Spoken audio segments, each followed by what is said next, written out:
Okay. So you signed to Polo Grounds and then through RCA? Is that right? Yeah, So they basically put you in they have a deal with RCA and then exactly. so they say the deal was $3 million. I ain't gonna tell you the number over here. You don't have to. $3 million though. It wasn't? Nah, More or less? it was less. Less. Yeah, it was less. Okay. It was in the M's. Mm-hmm. Okay. How did it feel to go from a house with 15 kids, 15 people, dealing with shootouts, not knowing, hustling for your food every day, Right. and being sleeping on couches, not doing any shows, not having, a huge fan base, to signing that check. Bro, Signing that deal and getting that check. I knew it was life changing. You feel me? Like in the back of my head, I kept jumping. I was like super excited. You know what I'm saying? But then it was like an even better feeling when I bought my OG her crib. Oh, you bought your mom a crib? Yeah, when I bought her house. I'm like, all right. Yeah. That's what you did with the money? Like the first thing you did? Yeah, the first purchase I made was the house Really? for my OG, yeah. Then I bought a car. Okay, so let's just stop for a second. Were you always telling your mom, like, oh, when I get on, I'm going to buy you a house? Mm-hmm. Okay, so she's been... She wasn't trying to hear it, though.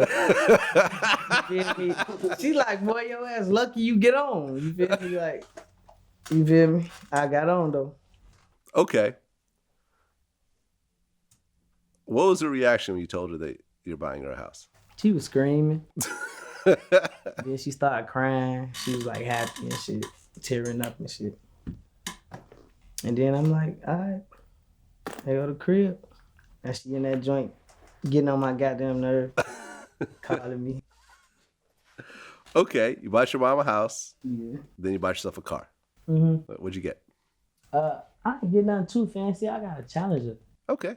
Yeah. Okay. 2018 joint.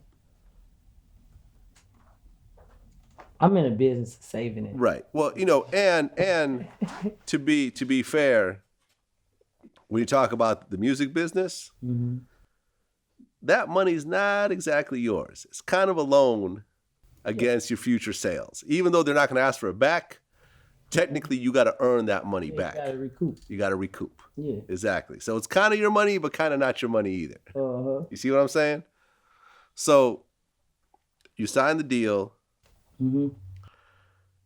And now you got a major label behind the record. Yep. Do they start putting their muscle behind it? Yeah, for sure.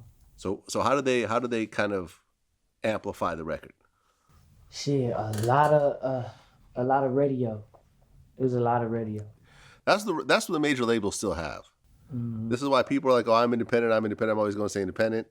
Your shit will probably never get played on the radio if you say independent, which could be fine for you. Yeah, but if you want your shit, if you want your shit all over all the major stations, you need radio. That's what the major labels kind of have in their pocket still.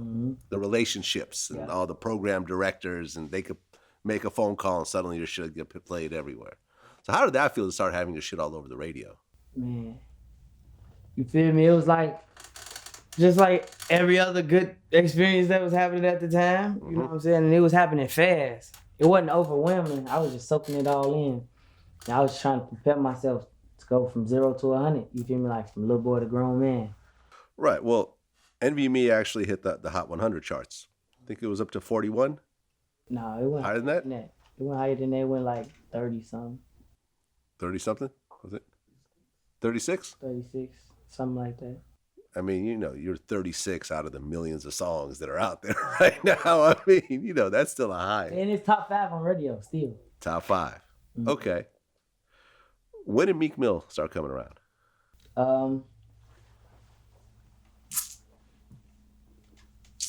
I'll say Envy Me was probably at like 10 million views. You know what I'm saying? Okay. Meek like kind of like heard the song, but from an in-house person that was with us, they was already communicating, trying to connect the dots, you feel me? But then the song kind of like caught his attention. Like, oh, okay. You feel me? This who they talking about. And then we just got to reaching out, you feel me, calling, and then we just got into business. Okay, and I guess Dreamchasers manages you? Yeah. with my management. Okay. That's interesting. Who else does Dreamchasers manage? I mean, outside of Meek is managed by Rock Nation, right? So Dreamchasers, who else they manage outside of you? Just you. I'm the only So person. you're the only person that Dreamchasers manages. That's interesting. The singer Melly, you know Melly? Right. She went over to Tory Lanez, and there's a whole story behind that, I heard. That was before me. Right. Well, I was in the process of becoming a dream chaser. Right. And I met her, and then like 2 weeks later, they like, oh, she ain't dream chaser no more. Right. And wasn't Roddy Ricch supposed to be? I don't know what happened with that. You feel me? I'm out of my business. No, I understand. Yeah, I'd heard that Meek was either supposed to sign or manage him or whatever, and he went and did something else. I don't know. Yeah, I'm not saying that you do know. I mean, it's just I'm just seeing the people that kind of going through the system there. Okay, so what happened when Meek started managing you? Well, it's not Meek directly; it's Dreamchasers, right? Dream chaser. When Dreamchasers started managing you, what happened? I just feel like the system got a little bit more tough.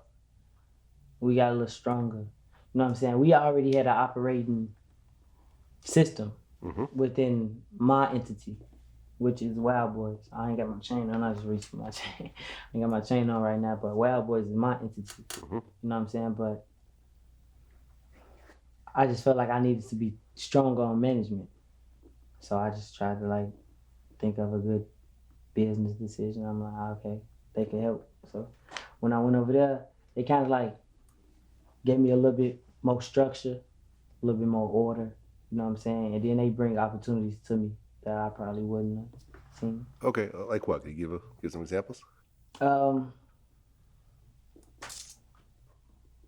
Like the quick endorsements. Yeah. Puma, the Ethica. Oh yeah, because he fucks with Puma. Mm-hmm. Okay, so it's now easier to just get to them. You know what I'm saying? Aha. I'm in the process of working on a couple more endorsements. I ain't gonna say no names. But That's fine. yeah, Don't ever announce shit until the ink is right. dry. Someone will hate on you. Someone will call like, no, don't fuck with him. Like They brought that to me though.